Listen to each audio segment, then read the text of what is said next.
अखिलेश यादव जी तो ये कह रहे थे कि सरकार बेचने जा रही है।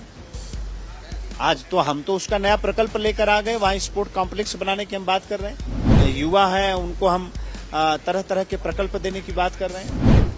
श्रद्धालु हैं, अगर उनके लिए हम नया विकल्प दे रहे हैं, हमारे मुख्य मार्ग खाली रहे आगे आने वाले दिनों में, तो अच्छी बात है, तो स्वागत योग्य फैसला है। राजधानी लखनऊ में लोक भवन में मुख्यमंत्री योगी आदित्यनाथ की अध्यक्षता में आज कैबिनेट की बैठक हुई।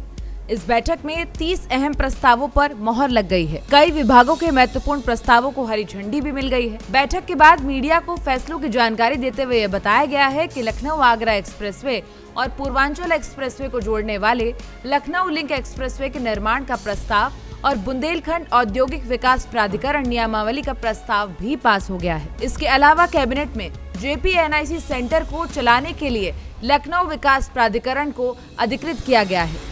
लखनऊ के प्रोजेक्ट JPNIC को लखनऊ विकास प्राधिकरण को सौंपने पर योगी कैबिनेट ने मोहर लगा दी है। पिछली समाजवादी पार्टी सरकार ने इसके संचालन के लिए जो सोसाइटी बनाई थी, उसे आज योगी कैबिनेट ने भंग कर दिया और अब लखनऊ विकास प्राधिकरण JPNIC का मेंटेनेंस कराकर संचालित करने का काम करेगा। इसके अलावा श्रम विभाग के 2 प्रस्ताव भी मंजूर किए गए हैं। सेवा योजन रोजगार मिशन के गठन को भी मंजूरी मिल गई है। इसके तहत 1 साल में 30,000 को विदेश में और प्रदेश में 1 लाख को रोजगार दिलाए जाएंगे। ये सारी जानकारी श्रम मंत्री अनिल राजभर ने दी है और इसके साथ ही 29 खतरनाक कारखानों में महिलाओं को काम करने की अनुमति भी मिल गई है। इन सारी चीजों को लेकर हमारे संवाददाता रजनीश पांडे ने खास बातचीत की कैबिनेट मंत्री अनिल राजभर से। देखिए। कैबिनेट के 30 प्रस्तावों पे मोहर लगी। हमारे साथ बातचीत करने के लिए अनिल राजभर जी है। सबसे चर्चा JPNIC को लेके है क्योंकि लगातार सियासत होती रही। भाई देखिए, JPNIC की जो समिति अब तक काम कर रही अप्रासंगिक थी, कोई मतलब नहीं था।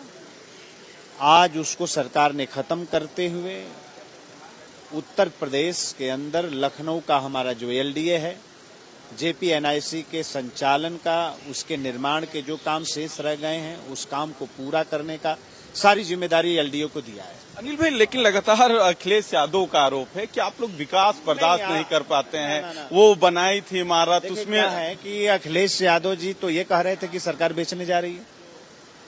आज तो हम तो उसका नया प्रकल्प लेकर आ गए, वहाँ स्पोर्ट कॉम्प्लेक्स बनाने की हम बात कर रहे हैं। वहाँ हमारे जो युवा हैं, उनको हम तरह तरह के प्रकल्प देने की बात कर रहे हैं।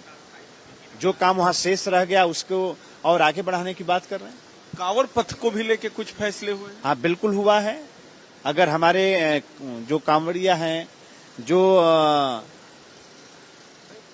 श्रद्धालु हैं, अगर उनके लिए हम नया विकल्प दे रहे हैं, हमारे मुख्य मार्ग खाली रहे आगे आने वाले दिनों में, तो अच्छी बात है, तो स्वागत योग्य फैसला है।